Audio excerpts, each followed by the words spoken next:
The US Defense Secretary Pete Hegseth has used a security summit in Singapore to warn allies that China could launch an invasion of Taiwan at any moment. He told those gathered, including Australian Defence Minister Richard Marles, that the US was prepared to fight and win decisively in the event of war in our region.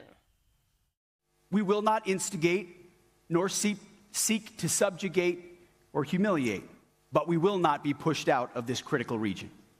And we will not let our allies and partners be subordinated and intimidated.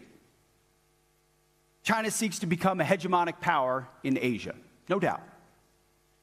It hopes to dominate and control too many parts of this vibrant and vital region. There's no reason to sugarcoat it. The threat China poses is real, and it could be imminent. We hope not, but it certainly could be. Pretty strong words, but I'm not sure the US, which would expect its key ally in the region to fight alongside them, will be that encouraged by Anthony Albanese's response today. What we'll do is we'll determine our defence policy, and we've invested just across the forwards an additional $10 billion in defence. Our position with regard to Taiwan is very clear, has been for a long period of time, which is a bipartisan position to support the status quo.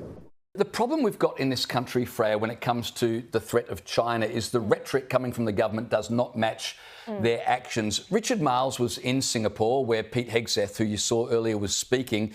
And Richard Marles said China is rapidly expanding. It's the biggest build-up of conventional weapons since World War II. And he went on to say that the US presence in the Indo-Pacific is, quote unquote, deeply welcome. So that's pretty strong words. You would seem to think he's in agreement with our US allies. But on the other hand, his government is currently spending just 2% of GDP, and their big promise is it'll be 2.3% within 8 years. So on the one hand, the rhetoric is we've got a problem with China, and yet the behaviour is there's no problem with China. It doesn't make sense. I think it's really because Labor is not willing to make the tough political decisions required to lift defence spending. If we were actually to lift spending to reach that 3%, we would have to be spending around $80 billion a year on defence. Currently, we're spending just $50 billion. So where would that money come from? Well, you would actually be forced to confront the bloated NDIS. You would be forced to make cuts to wasteful government expenditure. But that is something Labor and this Albanese government want to avoid at all costs.